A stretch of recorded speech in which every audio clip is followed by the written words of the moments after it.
For Victims and Villains, my name is Josh, and today we're jumping into yet another selection from our friends over at the Salem Horror Fest. Let's talk about Faceless After Dark. So this one is going to appeal to those of us that are Terrifier fans because it is co-written and starring Jenna Carnan from the original Terrifier film. This movie tells the story of a final girl that is essentially held hostage to recreate the events of her most iconic film. And there's a lot more to the script and to the film than just that simple plot description. But honestly, the less you know about this film, it is one of those movies that the less you know, the harder it hits you, the more it grips you, and the more it takes you by surprise. Even from how we start off, this film starts off, it's bookend essentially by the same image, but it grips you right away. It just arrests you with this visual presence. It has a lot of purples, a lot of blues, and even some reds kind of thrown in there. The reds become more predominant as the film progresses in the best way possible.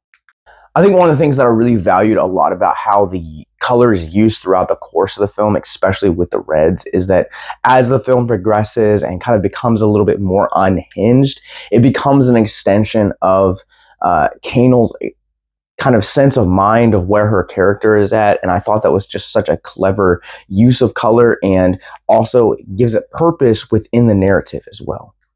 This is one of those rare times that I'll talk about pacing within a film and not complain about how uneven it is, because the first act of this film kind of has a very slow, very steady pace as it is introducing you to characters. But it hits a certain point in the second act very early on where its speed for the rest of the film is just very quick, and it just keeps that pace up for the rest of the film. So while the majority of the back 2/3 of this movie do have a quicker pace, the first act is very intentional and it's very purposeful in laying those groundwork and laying that foundation so that the second and third acts are able to run. And I think that's kind of the best use of pacing I've seen in a long time.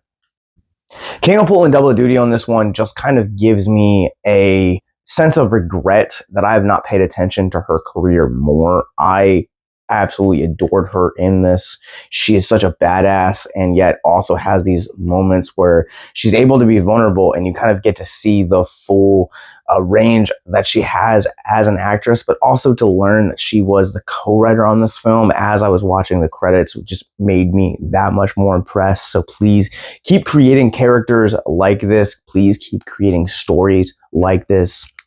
I love how this is one of those movies where horror is earned. It's not necessarily just given for the sake of being given, but you are actually purposefully experiencing some of these more uncomfortable story elements and then being satisfied with their kind of payoff later in the film.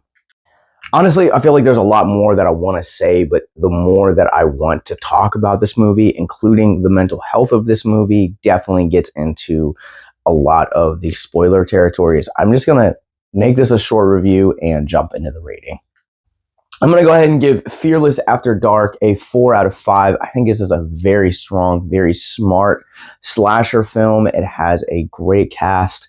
It has great gags in this, and it has a great color palette, but even more, it has great characters to latch onto, great themes, and I honestly cannot wait for a wider audience to experience this, because this is one of those movies that I hope gets the same exact kind of cult status that Terrifier got. Faceless After Dark is an official selection of the Salem Horror Fest. For more information on not only this film, but also some of the other selections and the festival as well, click the links in the show notes below and check out more about Salem Horror Fest. In the show notes below, you guys will also find links to our Patreon, our mental health resource library, more podcasts, and also movie reviews like this, and that subscribe button. So until next time, remember to keep it classy and keep it spooky.